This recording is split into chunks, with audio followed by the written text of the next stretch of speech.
뭐냐면 부끄러움을 가려주시는 가죽옷까지 연결되는 게 내러티브의 한 단인 거예요. 부끄러움을 가려주시고. 그러면 하나님은 원래 어떤 분이신 거냐면 율법으로 정죄하고 징계하고 진노해서 완전 타락 가운데 영원한 파멸로 넣겠다라는 게 아니라 인간을 건지셔서 구원하시고 살려내시겠다라는 그 불붙는 은혜와 자비의 마음이 있다는 겁니다.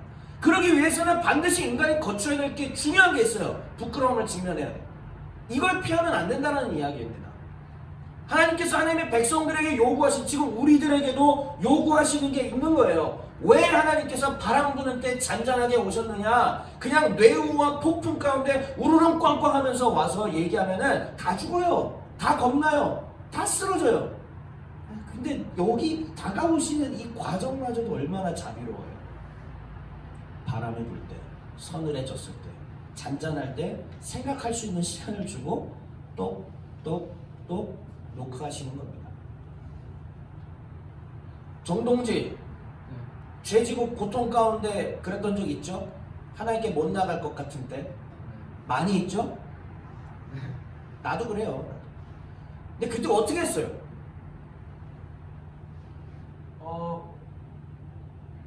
오늘 말씀하신 거랑 되게 일맥상통합니다. 예. 뭐 더 붙일 것도 없이. 그렇죠. 부끄러움을 직면할 방법 외에는 방법이 없어요. 근데 자꾸 피해 다닌 적은 없어요?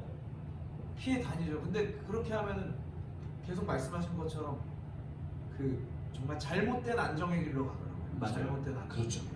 계속해서 안정감을 찾는데 맞아요. 그 안정이 아니라 결국은 이제 다 망가지더라고요. 다 네. 망가지고 관계도 망가지고 모든 이제 제 삶의 모든 것들이 무너지고. 맞습니다. 그렇게 돼요.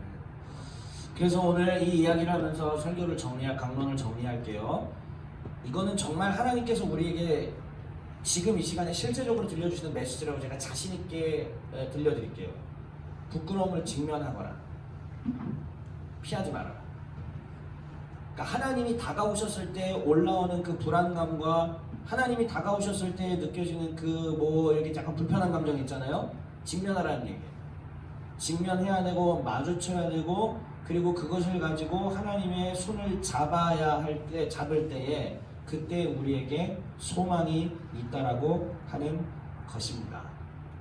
여러분, 우리 일본 선교하고 있잖아요. 지난주 화요 사경회 때 오랜만에 우리 안인숙 대장님 놀러 오셨지 않습니까? 단순히 놀러 온 게 아니라 그동안 일본 사역에 있었던 일들을 저희에게 이제 들려주시는데, 우리 아마가사키 팀은 곽지명 간사님도 미카 잘 알잖아요.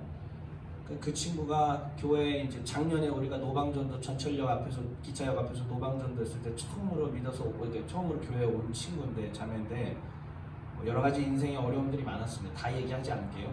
조한월보다 더 불쌍해요. 그리고 이 친구는 정신적 문제도 있어요. 그리고 국가에서 돈을 주는 친구입니다. 근데 여러 사람들이 달려들어서 이용해 먹고요. 근데 지금 작년에 처음으로 교회에 인도됐는데 그 옛 습성들이 그대로 나와요. 안 좋은 막 그런 거 다 나오죠. 남자친구도 교회로 막 불러들여서 이렇게 자고 뭐하고 교회 앞에서 담배 피고 뭐 담배는 뭐 그 큰 문제는 아니지만 막 주위 앞에 집 아줌마랑 막 트러블 일으키고 여러 가지 계속 문제들이 발생하고 뭐 죽어버리겠다, 교회 떠나버리겠다, 뭐 난리였습니다. 근데 우리 뭐 몇몇 분들이 그 영혼을 결국 포기하고 싶었대요. 포기하고 싶었지만은 포기하지 않고 자기 자비를 들여서 일본에 작년에 몇 차례를 갔어요. 자기 돈이, 우리 형제사역단 알잖아요. 돈 얼마 없는 거 아시잖아요. 돈 지원도 못 해줘요. 근데 자기 자비를 들여서 비행기 타고 또 가가지고 그 한 명 영혼을 케어하는 거예요. 한 명을 위해서 2명, 3명까지 달라붙었어요. 3명. 한국 사람 3명이. 이게 믿어집니까? 이렇게 미련하게 해야 될 이유가 어디 있어요? 그러니까 그 아이에게 하나님 말씀 얘기할 때, 그 일본 자매에게 하나님 말씀 얘기할 때 이 친구는 부끄러움인 거예요. 직면하는 거예요. 짜증난데, 그러니까 욕도 하고 막 발악을 하고 하는데 계속적으로 말씀으로 또 사랑으로 이렇게 했더니 어저께, 그러니까 지난주에 우리 안희숙 자매가 오셔서 저희한테 문자도 보여주시고 하는데 처음으로 이 친구가 아멘이라고 얘기하고 하나님에 대한 그 고백도 하고, 물론 또 왔다 갔다 할 거예요. 그런데 왜? 근데 그랬음에도 불구하고 그 일들을 계속 했다라는 겁니다. 중요한 것은 하나님께서 우리에게 손 내밀어 주셨던 것처럼 우리가 할 일은 뭔가 첫 번째 우리가 먼저 하나님 부끄러움을 직면하셔야 하고 더 나아가서 많은 사람을 그 부끄러움에 직면하도록 도와주십시오. 혼자서 간직하지 말고 계속 그 부끄러움을 직면하게 해줘. 여기 우리 안 왔지만은 제 사랑하는 친구 기타리스트 코가 큰 김승춘 아저씨 있잖아요. 제가 20대 초반부터 김승춘이 해온 사역을 보면서 느꼈던 점이 딱 하나예요. 미친놈이구나. 근데 왜 미친놈이냐? 진짜 미쳐서 계속 사람들을 예수 그리스도 앞에 부끄러움에 직면하게 만들어요. 그러니까 반응들은 전 다 지켜봤습니다. 수많은 친구들, 수많은 동생들, 수많은 형님들이 다 어떤 반응이었느냐? 처음에는 은혜롭게 이렇게 하는데 결국은 욕하고 막 이렇게 강하게 받아버리고 반발하고 이런 트러블들이 계속 발생하는 거예요. 김승순이 가는 곳마다 그런 일이 일어나요. 왜 일어나느냐? 그가 진짜 복음을 전했기 때문에. 그 부끄러움에 직면시켜줬기 때문에 그 막 이 더러운 역사하는 것들이 막 이렇게 난리를 쳤던 거거든요. 저는 오늘날 우리에게도 우리가 가는 곳에 샬롬이 있다라는 얘기는 그러한 싸움을 승리하고 나서의 샬롬을 말하는 거예요. 형제사역단이 가는 곳의 샬롬은 그냥 아무 투쟁과 전투 없이 벌어지는 샬롬이 아니에요.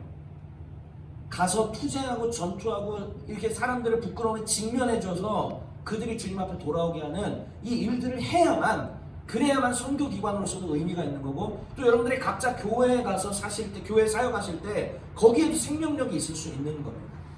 이게 신앙의 커다란 메커니즘이에요. 이 메커니즘을 아예 장착하십시오. 머릿속에 가슴속에 장착하시고 내가 가서 만나는 모든 사람들에게 이 구도를 기억하면서 그렇게 사랑으로 접근해 주시면 주님이 우리에게 오셔서 그 부끄러움을 드러내게 하시고 꺼이꺼이 울고 가슴도 치고 그러나 진노와 형벌이 아니라 주님의 사랑의 품으로 안아주심을 느꼈듯이 먼저 느낀 자들인 것처럼 많은 영혼들에게 그 길을 제시해 줘야 됩니다. 그랬을 때 우리가 그날 바람이 불 때라고 하는 이 하나님의 놀라우신 역사를 제대로 이해하고 실행하는 우리가 되는 것입니다. 오늘 2월 정기 모임에 오신 우리 모두가 저도 그렇게 살아가기를 주의 이름으로 축원합니다.